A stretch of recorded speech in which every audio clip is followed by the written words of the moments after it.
हमारा।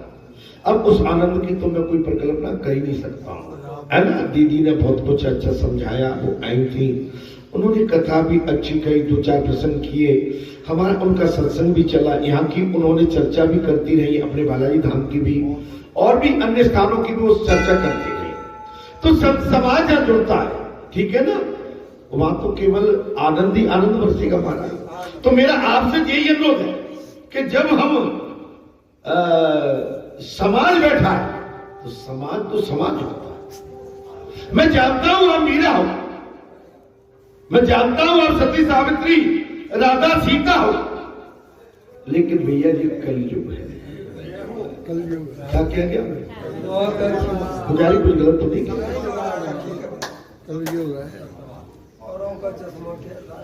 किसी के सामने वाला चश्मा नहीं, कोई बात ही नहीं है। आप जब बचिए, आप में गड़बड़ है भाई, कुछ बात ही नहीं है। लेकिन मैं आगे के लिए, भविष्य के लिए, मैं घर में जैसे अब हम लोग 4 पुरुष घर के अंदर बैठे हुए, अब वहां पर कोई माता नहीं है और कोई माँ उसको अपनी मर्यादा नहीं दे रही है, यहाँ तो केवल पुरुष भाई बैठे हुए हैं, ठीक है ना। तो मेरा उतना ही सा अनुरोध है, मैं किसी को कोई गलत दृष्टि से या कुभाव से नहीं, या किसी की पवित्रता पे मैं हाथ उठा के करूँ सत्य नहीं करता, मैं इसके आगे क्या बोलूं। लेकिन मेरा फर्ज है, मैं गलत तो नहीं बोल गया, मेरा फर्ज है जी। अब मैं तुम्हें, अच्छा मैं ढील दे दूंगा तो और भी खरीद है ना। पर मेरी ये मेरी बस पढ़ाई खतरनाक है। मुझे अच्छा लगता है कि भाई बाजी मेरे हाथ से निकली जाती, भाई मैं साफ कर देता।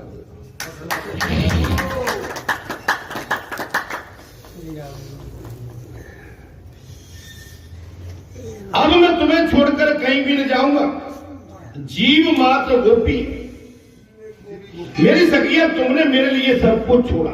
भगवान कह रहे जंजीरें तोड़ दी संसार में। महाराज हमारा ये निर्मल, सर्वदा निर्मल और निर्दोष, यदि मैं अमर जीवन और अच्छे हेतु अंत काल तक तुम्हारी सेवा प्रेम त्याग के ऋण को मिटाना चाहूं तो भी नहीं मिटा सकता।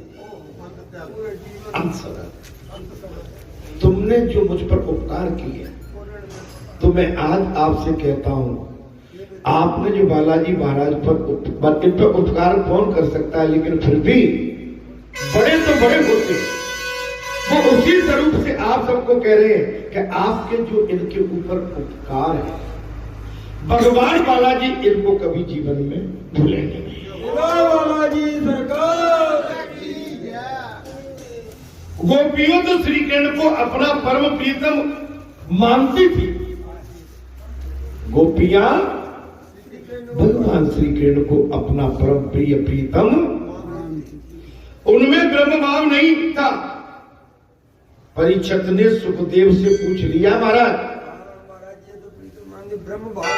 गोपियों ने श्री कृष्ण को अपना परम प्रीतम मानती थी, उनमें ब्रह्म भाव तो था ही नहीं, अर्थात वे प्राकृतिक गुणों में आसक्त थी, शादीशुदा थी। शादीशुदा थी, परिवार का, सन्यासी नहीं थी, सन्यासिनी नहीं थी, संसार में विचरण करती थी। तो गुणों के प्रभाव रूप इस संसार में उनकी निवृत्ति कैसे हो पाई? कथा को पकड़िए कि आकर को उन्होंने ये संसार कैसे छोड़ा। बात आती है संसार छोड़ने। सुखदेव जी ईश्वर का चिंतन करते करते जीव स्वयं ईश्वर बन जाता है। भगवान सुखदेव ने कहा ईश्वर का चिंतन करते करते जीव स्वयं ईश्वर। आप चिंतन करते रहिए, आप चिंतन करते रहिए। शिशुपाल द्वेष भाव से प्रभु का चिंतन करता हुआ प्राकृतिक शरीर का त्याग करके उनका पार्षद बन गया। अरे शिशुपाल को देख लीजिए, भगवान का विरोध करता था, रावण विरोध करता था, कंस विरोध करता था, हिरण्याकश्यप विरोध करते थे, कितने राक्षस सब विरोध करते थे भगवान का। लेकिन इसके बाद भी कहां चले गए? बैकुंठ। कहां चले गए? बैकुंठ। उनका पार्षद बन तो गोपियों का कृष्णमय बन जाना कोई आश्चर्य की बात नहीं। कृष्ण माने गोपियों का कृष्ण भाव चिंतन करना कोई आश्चर्य की बात नहीं है। राजन, रास में श्री कृष्ण का रमण गोपियों के शरीर के साथ नहीं था।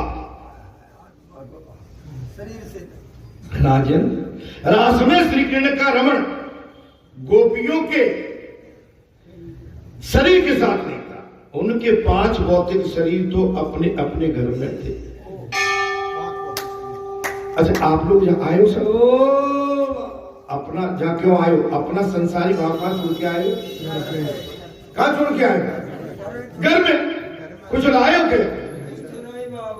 तो आपका यहां पर पक्का भगवान से मिलन है। और यदि कहीं आप अपना संसारी व्यवहारिकता अपने बेटे को भी, नाती को, पति को, परिवार को, इस समय शादी ब्याह चल रहे हैं, व्यवहारिकता को समेट के लाएंगे तो फिर वो मिलन होगा नहीं होगा। किसी संत सभा में जैसे आज हम आए, हम भी ग्रस्त हैं। अगर शरीर को हटाते हैं, एक ग्रस्त है, अब ग्रस्त भाव लेके आते हैं तो पवित्रता नहीं मानी जाती है। संत भाव लेके आते, भगवान से मिलन भाव लेके आते हैं और सब त्याग कर आते हैं तो महाराज फिर वो शरीर और परमात्मा के मिलन में फिर कोई गैप नहीं है, अंतर नहीं है। तो ये संतो महात्माओं, अपना भौतिक 5 तत्व जो आपके अंदर है, इससे जब भगवान की कथा में बैठते हैं और कथा सुनते हैं तो संसार को त्याग देना चाहिए महाराज। अच्छा, ये तो परमात्मा के साथ गोपियों के दैहिक, दैविक, भौतिक तीनों ताप को त्याग देने के बाद का मिलन है। दैहिक, दैविक, भौतिक तीनों तापों को जो छोड़ देता है, शरीर चाहे जा रहे, मिलन तो मन से होगा।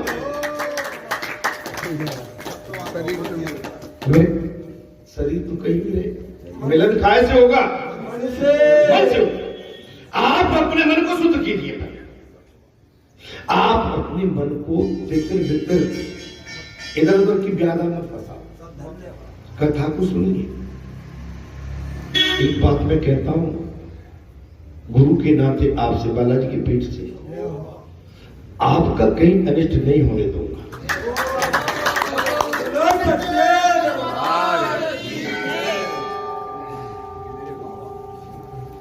आप धर्म के रथ में बैठे, इस समय आप सागर में और धर्म के रथ में जा रहे हैं, ये मान लीजिए।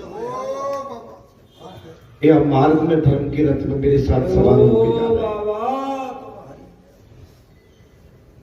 या संसार में धर्म के रथ में होके साथ ही बालाजी भगवान बैठे, आप इस रथ में सवार हैं। अगर इस रथ का एक भी जीव इधर उधर झांकेगा, इधर उधर जाएगा, तो मैं उसको संभालने की पूरी कोशिश मेरा जी है कहने का, क्योंकि इस समय मेरा दायित्व है, यही मेरा सच्चा दायित्व है। अगर मैंने अनदेखा किया, मेरी बात को समझिए, तो कहीं एक भी जीव भटक के कहीं नीचे टपक गया धर्म की रथ से, तो दोष पूरे रथ को और मुझ सहित लग जाएगा। मेरे बाबा ठीक कह रहा हूं, मेरी बात को नहीं पकड़।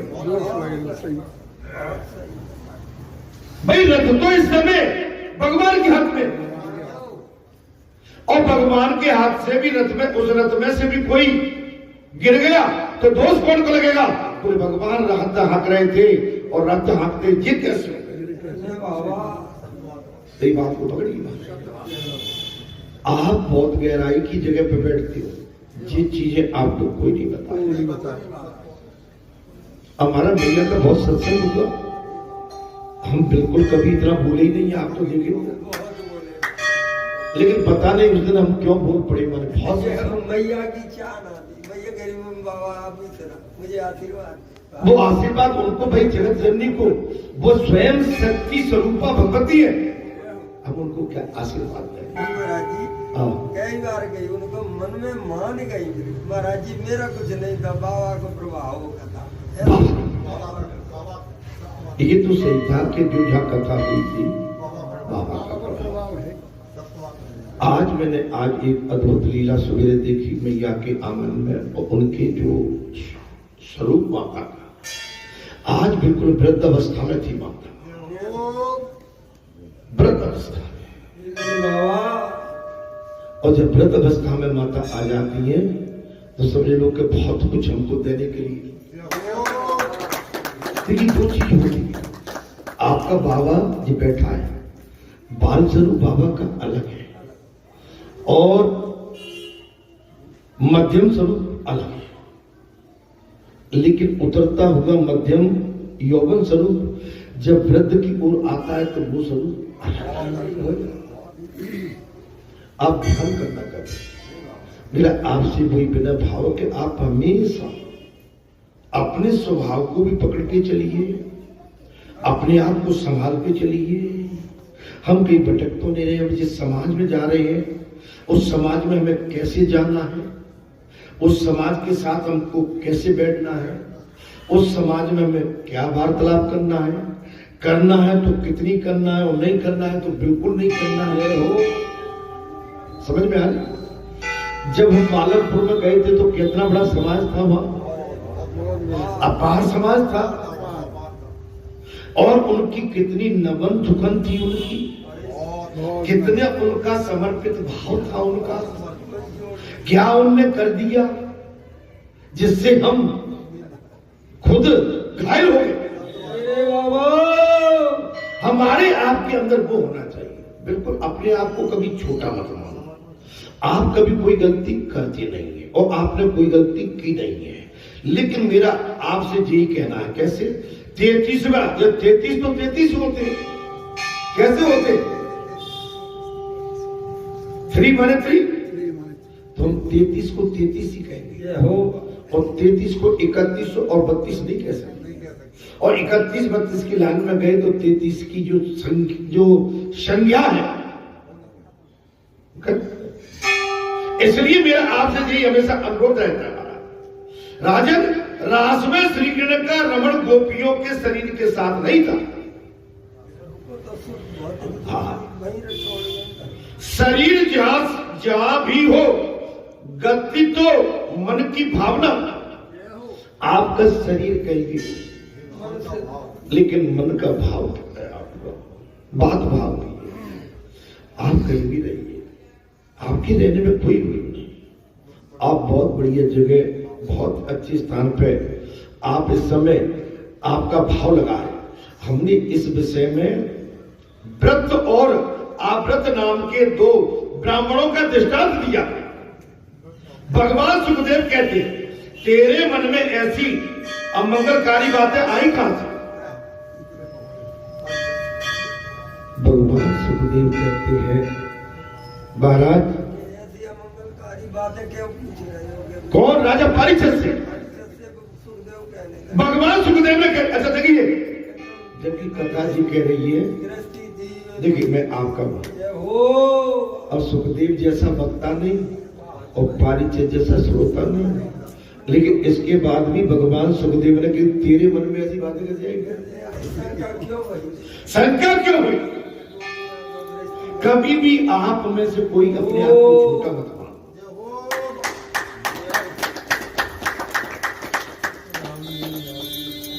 भगवान के दरबार में कोई छोटा नहीं। हाँ, लेकिन प्रसन्न आपका आएगा तो जरूर कहें, महाराज आपने जी कैसे बात कर ली ऐसी?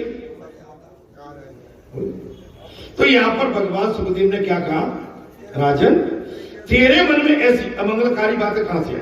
ये कोई स्त्री पुरुष का मिलन नहीं था।